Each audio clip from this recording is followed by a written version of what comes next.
Estão vendo a apresentação? Sim, João, estou vendo. Tá bom, aqui eu fiquei sem... Eu só vejo a minha apresentação aqui. Bem, gente, então eu vou fazer aqui, obviamente, uma breve história do Vale do Rio Pardo, né, e a contribuição da agroecologia com essa região. Evidentemente que trata-se aqui de um recorte muito específico para o nosso encontro de hoje, né, e, enfim, né, o Michel acabou de apresentar a Marajó e o projeto, o contexto da Marajó, e, né, eu fico, então, com a incumbência, né, de apresentar o lugar, afinal de contas, o território onde isso está acontecendo, né, a região onde esse processo começa a ser, né, a ser gestado, enfim, né, e depois as demais vozes vão se somando conosco. Então, começo para a gente entender essa região, né, nós estamos falando de uma região, né, centro-leste do Rio Grande do Sul, né, lá, numa macro-região central, digamos assim. Aqui, né, o recorte do CORED, do Conselho Regional de Desenvolvimento, que é muito comum, é uma das regionalizações que a gente mais usa, né, do Vale do Rio Pardo, ou seja, a região do Centro-Serra, né, o Médio Vale e a região sul do Vale, né, já um pouquinho diferente a nível de questão fundiária, né, aqui a gente já tem uma presença grande aqui do latifúndio, né, de propriedades com maior tamanho, né. Aqui a bacia, né, a macrobacia do Vale do Rio Pardo, que dá nome à região, embora ele nasça numa outra região, que é a região do Botucaraí, aqui em cima, né, região que fica ao norte do Vale do Rio Pardo, do município de Barros Cassal. E o Vale do Rio Pardo, o Rio Pardo, então, desce, né, vem descendo para se encontrar lá no município de Rio Pardo com o Rio Jacuí, né, que depois, né, essas águas vão até a Lagoa dos Patos e da Lagoa dos Patos até o Oceano Atlântico, né, a Laguna dos Patos, né, uma das maiores do mundo. Aqui, só para o Rio Pardinho, né, que nasce em Boqueirão do Leão, lá na terra do Marlon, né, nasce entre Boqueirão do Leão e Barros Cassal, né, e se encontra, né, com o Rio Pardo na terra do Diego Limberger, aí no Entre Rios, né, município de Veracruz. Então, aqui a gente tem aqui o Arroio Plumes, que passa por Herveiras, aí da terra do Regis, nasce na Serra de Herveiras, e aí vem, né, aqui no Vale do Sol encontrar com o Rio Pardo. Então, quando a gente fala de Rio Pardo, nós estamos falando, né, dessa bacia importante. E aqui as fotos, né? Aqui, município de Gramado Xavier, terra do Adair e do Gesmo, que está aí com a gente, né? Aqui, do outro lado, aqui é Lagoão, aqui Gramado Xavier, né? Passo do Rio Pardo, enfim, um dos lugares muito aprazíveis, inclusive, né? Importante trazer a imagem do rio, né? Porque a concretude ela é sempre muito importante. Então, assim, muito brevemente, né? Quando a gente fala de Vale do Rio Pardo, primeiro nós temos que entender, né, que estamos falando, sim, de uma região de ocupação pré-colombiana, né, obviamente, por 8.000 anos antes de Cristo, basicamente com 3 grupos, né, indígenas, os Tupi-Guaranis, os Caingangues e os Charruas, mais ao sul, né, uma pesquisa que o professor Olgário fez aí, professor aqui da Universidade de Santa Cruz do Sul. Aqui trago esse mapa só para fazer um ilustrativo, que a, né, nossa região, durante esse período de formação de tratados, e especialmente, né, o pós-tratado de Santo Ildefonso, essa região, a nossa região fica margeada, né, pelo rio Jacuí, onde o Rio Pardo desemboca, entre a área espanhola e a área portuguesa, né? A área de domínio do reino português e do domínio do reino espanhol. Então a gente costuma, quando vai a Rio Pardo e olha para o outro lado do Jacuí, a gente brinca, né, que estamos olhando para as terras, as antigas terras de Espanha, né? E estamos em terras portuguesas, e assim foi, né, por um período bastante longo aí, né, como o mapa mostra ali, quase 3 séculos.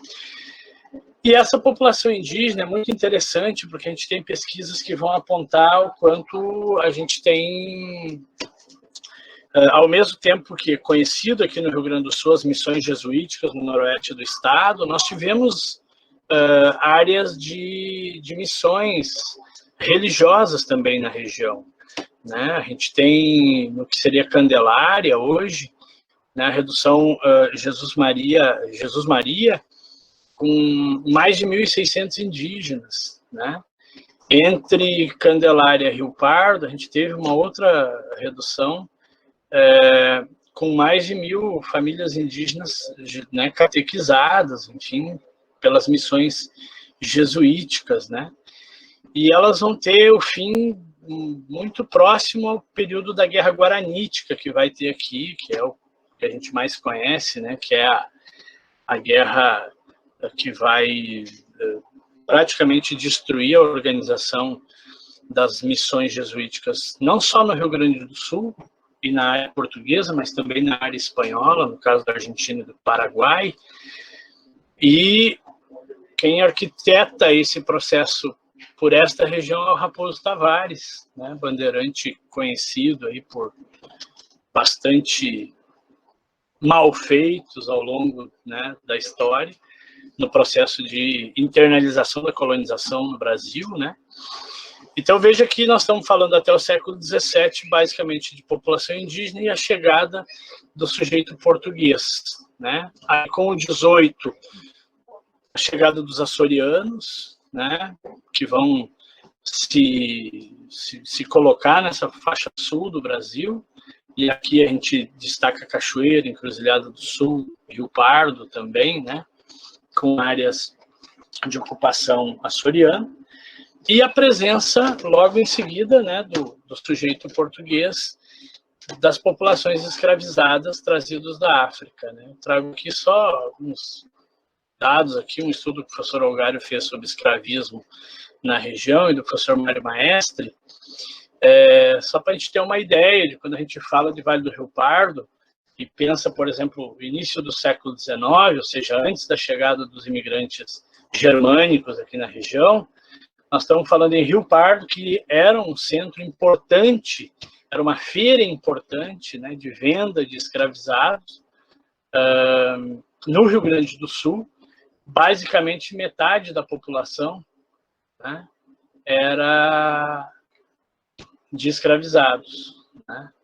Então, isso é importante, isso é um dado importante, né?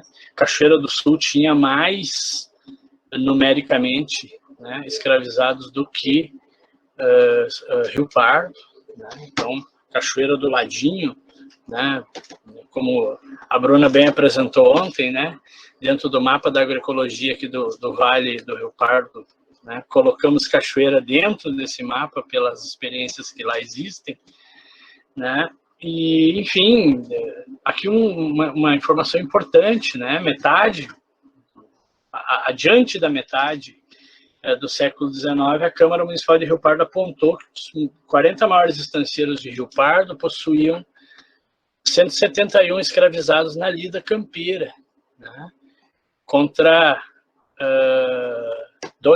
20%, né, de peões livres, né.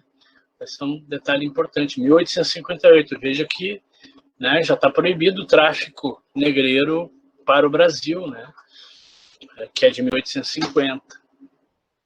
E aqui um dado que é mais só para a gente ter uma noção, quando a gente fala de escravismo, né, o professor Mário Maestre, num livro muito importante sobre escravismo no Rio Grande do Sul, coloca que pós 1850, né, aqui em Rio Pardo, na Feira Livre, da escravaria em Rio Pardo, um escravizado adulto apto ao trabalho, né, valia ou 600 mil cavalos ou 4 mil hectares de terra, né? Então, às vezes a gente acha que a escravidão era uma instituição barata, né, e ela não era barata.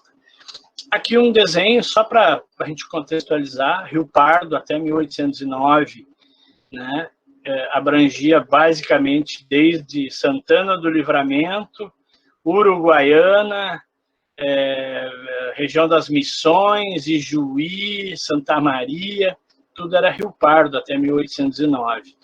Rio Pardo dá origem a 315 municípios atuais do Rio Grande do Sul.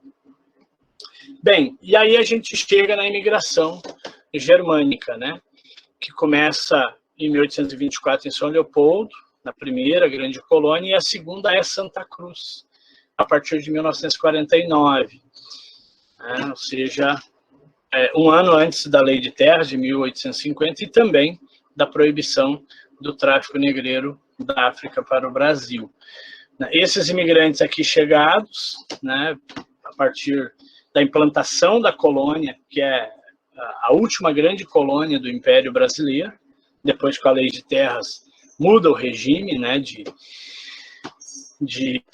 a terra passa a ser uma mercadoria, né, efetivamente, e aí as relações elas modificam. Lajeado, 1853, que é pertinho, Estrela também, Vera Cruz, a Vila Teresa também. E por que a gente fala em germânico, né? Porque a Alemanha efetivamente é de 1871, com a unificação, assim como é a Itália, né? Embora o processo de colonização dos italianos aqui é de 1875, já com pelo menos o Estado italiano formado, né? Que não é o caso dos germânicos que chegam aqui em 1849. E por que esse dado ele é importante, assim? Porque essa parte aqui que o João Bittencourt de Menezes coloca no livro A História de Santa Cruz traz um elemento importante, né? A área colonial de Santa Cruz, ela é de propriedade do João Faria da Rosa, ou seja, um português, né, que negocia essa área com o Império Brasileiro, que compra essa área para fazer a instituição da colônia, né?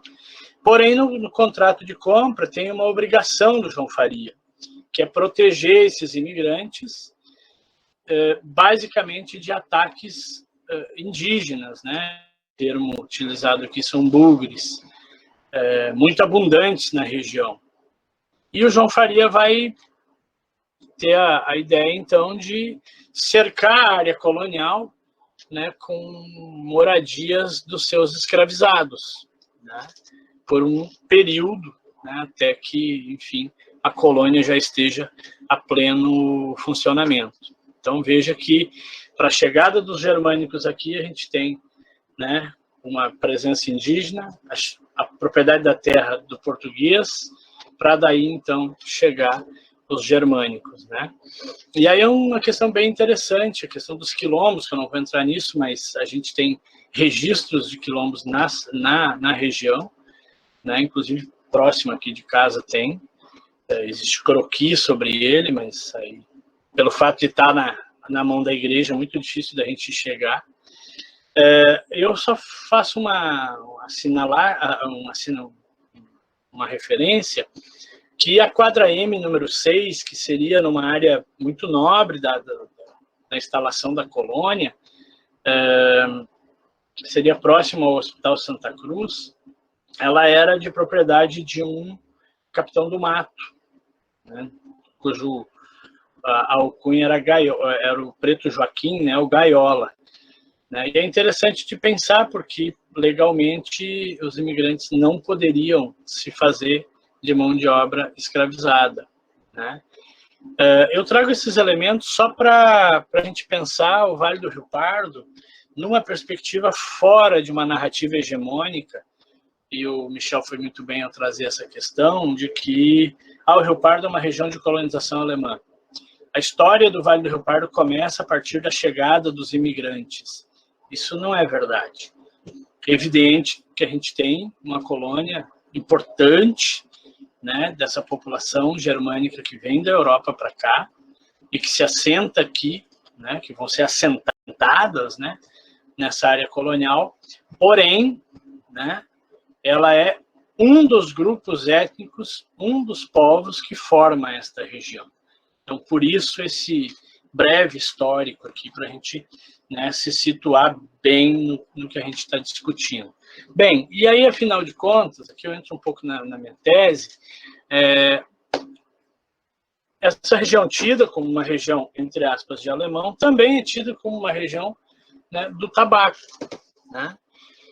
E veja que as duas premissas, elas são verdadeiras. A gente tem uma forte influência da colonização germânica no Vale do Rio Pardo, absolutamente verdade, mas não é a única. Não podemos enxergar ela como a única possibilidade. Assim como o Vale do Rio Pardo é a principal região produtora de tabaco do planeta. Também é verdade. Mas a questão é uma região do tabaco? E aí eu trago aqui o professor Ariovaldo, que foi orientador da professora Virgínia, que foi minha orientadora no mestrado e no doutorado, né, onde eu discuto essa questão da territorialização do monopólio e da monopolização do território, né? E aí me parece que esse é um aporte muito interessante para pensar o Vale do Rio Pardo, né? Aqui, a capa da Gazeta, quando o Blairo Maggi veio em Santa Cruz, veja que essa foi a capa da Gazeta, né? Se apresentou todo o potencial do tabaco aqui da região. Aqui uma figura que eu construí durante a tese, né, que é o sistema fumageiro da região, ou seja, aqui nós temos as principais fumageiras do planeta, né, multitransnacionais, enfim, outros grupos menores, mas aqui as que estão representadas pelo Sinditabaco, né, porque é importante a gente pontuar isso. Aqui a pesquisa do Antônio, no mestrado dele, Antônio Gomes, que está aqui com a gente, mostrando, né, o quão importante é a produção de tabaco para os municípios. Tem outras tabelas, recomendo muito a dissertação do Tonho, porque vai falar sobre, inclusive, o percentual, né, de influência nos orçamentos dos municípios, enfim, e de fato nós temos o tabaco tem uma importância, uma centralidade econômica na região. São quase 33 mil famílias, mais de 60 mil hectares produzindo tabaco aqui na região, ou seja, né, numa expertise de praticamente de mais de 100 anos de sistema integrado do tabaco, né? Porém, é importante a gente entender que, mas ela é uma região do tabaco, porque existem uma série de entidades, por exemplo, aqui, que não trabalham diretamente com o tabaco. Então, como é que elas estão nesta região? E veja bem, na breve passada, né, desses últimos 30 anos, a gente tem aqui um mosaico muito interessante de entidades, né? Aqui, os seminários regionais, né, da Alternativa à Cultura do Tabaco, inclusive a professora Virgínia, que foi uma das que ajudaram a pensar os primeiros encontros, que está aqui com a gente, né? Enfim, o contexto, né, da agroecologia da região, ou seja, né, universidades, o bacharelado, especialização em agroecologia, bacharelado em agroecologia, 2 EFAs no Vale do Rio Pardo, EFASC e EFASOL, né? São hoje 6 cooperativas da agricultura familiar, entre elas a Ecovale, com mais de 20 anos trabalhando com produção orgânica e de base agroecológica na nossa região, certificando grupos, né, de produção de alimentos, ou seja, todo um arranjo que a gente foi construindo e vem construindo na região, importante da gente pontuar, e isso culmina com a articulação em agroecologia fundada em 2013, né? Então, é importante da gente pontuar isso, né? Hoje, só na nossa região, nós temos 13 feiras com alimentos orgânicos. E feiras da agricultura familiar, aí entre, né, alimentos orgânicos e alimentos convencionais, a gente está falando hoje de mais de 30 feiras na região, né? Produzindo alimento, quer dizer, então a gente precisa pensar sobre isso, né? Pensar sobre esse arranjo regional, se de fato é uma região do fumo, né? Podemos dizer que é uma região sem fumo? Não, não podemos dizer. Mas podemos dizer que é uma região do fumo? Também não podemos dizer, né? Então, é importante a gente pensar nessas macronarrativas. Trago aqui a reportagem que o Rodrigo Nascimento fez ano passado, na metade do ano, onde ele encontra num dos mercados, no principal mercado de Santa Cruz, mais de 100 produtos da agricultura familiar produzidos na região, né? Isso é um indicador muito interessante. Hoje nós temos um corpo de 156 agroindústrias no Vale do Rio Pardo. Agroindústrias da agricultura familiar que trabalham com conservas, compotas, benefícios, né? Ou seja, um conjunto de produtos muito ricos, além da produção in natura, né? Que é um número bastante significativo também, né? Reforço aqui para as nossas feiras, né? Chama atenção para o CAPA, para a Ecovale, com feiras, né, há mais de 20 anos aqui na região. Hoje a Copersanta, a Coperfumo, o MPA também envolvido com as feiras, a EFASC, e a EFASOL, com um histórico interessante, né, de introdução da juventude às feiras de produção de alimentos na região, né? Mas é isso, né? Somos uma região hoje que nos últimos 10 anos fechou mais de 70 escolas do campo, né? E aí, bom, isso é uma questão que é preciso ser pensada, né? Como uma região de agricultura familiar, como a nossa, né?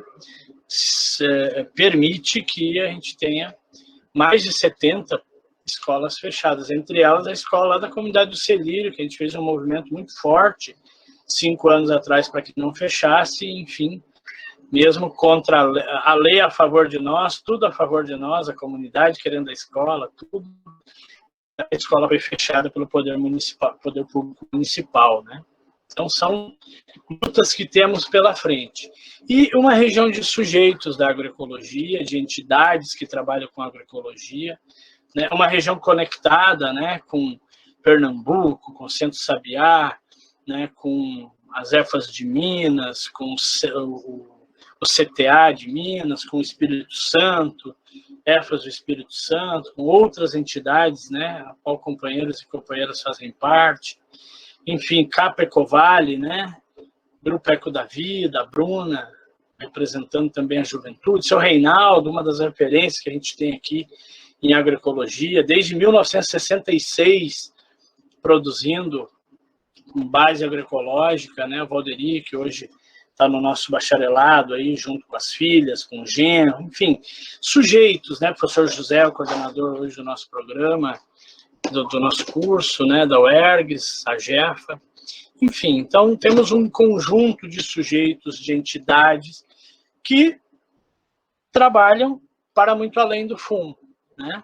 Então isso é uma questão importante da gente frisar, e uma entidade que tem hoje 22 entidades que a compõem, né? Isso é um dado importante, que é a nossa articulação em agroecologia do Vale do Rio Pardo, né? Ou seja, o trabalho de fortalecer a agricultura familiar camponesa na região, resistindo pela produção orgânica de alimentos, construindo espaços de esperança na promoção da agroecologia, né? O espaço de esperança é um conceito do Harvey que eu uso para pensar um pouco essa região.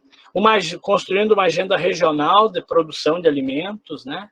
Estamos aí agora entregando um aplicativo, uma plataforma de comercialização do nosso APL de agroindústrias familiares, ao qual o Anduíra é o gestor executivo, né? Enfim, o protagonismo das entidades, né, que fazem, e das pessoas que fazem agroecologia, pensando um Vale do Rio Pardo plural, diversificado, amplo, né, multicultural, né, com uma história muito rica de tantos povos que fazem a história dessa região, buscando esse diálogo campo e cidade, e muito em especial tendo a agroecologia como uma nova epistemologia de construção de saberes, né? Então, tem sido esse, né, o grande esforço que a articulação de entidades aí vem trabalhando por último. E eu finalizo essa apresentação, né, trazendo Suassuna, que ensina que o otimista é sempre um tolo, o pessimista é um chato, mas a gente precisa ser como ele foi, né? Um realista esperançoso. E aqui a nossa colheita, nós colhemos Marcela essa semana, então a primeira colheita vamos fazer, a segunda colheita vamos fazer na madrugada da Sexta Santa, né? Mas a gente já garantiu aqui uma parte do estoque para o ano. E com o Sigurd, né? E o Sigurd tem, com toda a representação da Ecovale, e em nome dele cito toda a nossa articulação, que está muito envolvida com esse projeto aqui, por isso a gente está reunido hoje, trazendo a sabedoria, né, de décadas de construção da agroecologia, né, de que o agroecologista é um pacifista, orientado antes de mais nada pelo princípio da vida, para produzir vida. Já os veneneiros, em geral, são agressivos porque orientam geralmente, inconscientemente, pelo princípio do extermínio, da morte representado pelo agrotóxico, que só serve para matar aquilo que é vivo, né? Essa é uma reflexão que o Sigurd fez numa das nossas reuniões. Eu estava lá para registrar isso, né?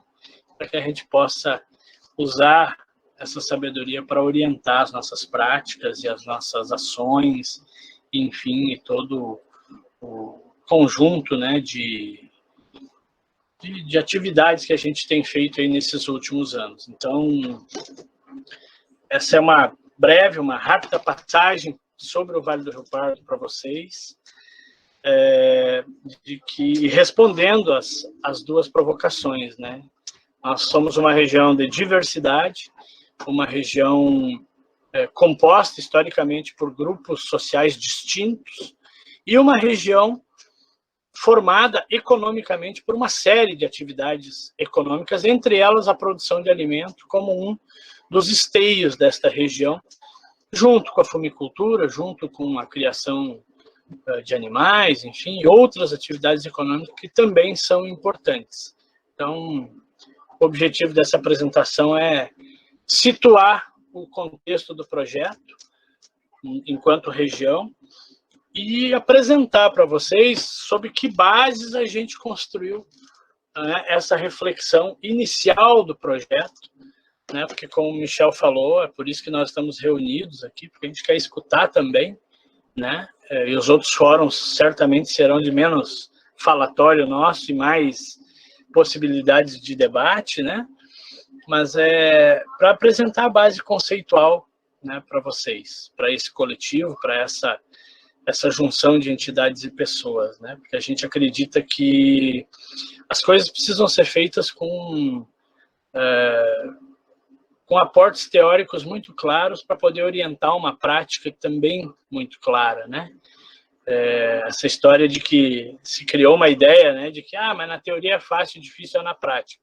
Se a teoria diz uma coisa e a prática mostra outra, a teoria está errada, né? Porque se teoricamente 2 mais 2 é 4 e o camarada de 2 livros mais 2 livros faz 5 livros, temos problema. Então, a nossa preocupação nesse primeiro encontro era justamente mostrar isso, as bases do projeto e em cima de que conceitos nós pensamos, né, a região dentro deste projeto, né, as marcas territoriais, né, o histórico desta região.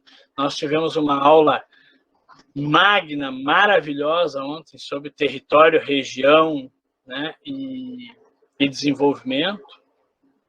E a nossa função, minha e do Michel, hoje aqui era apresentar a vocês todos, né, em cima do que a gente vem construindo, né, esse projeto da rede de agroecologia, né, nessa parceria aí da Marajó, com a articulação, com a Coperfumos, com a Ecovale, enfim, esse conjunto de entidades e de pessoas aqui da nossa região. Muito obrigado pela atenção.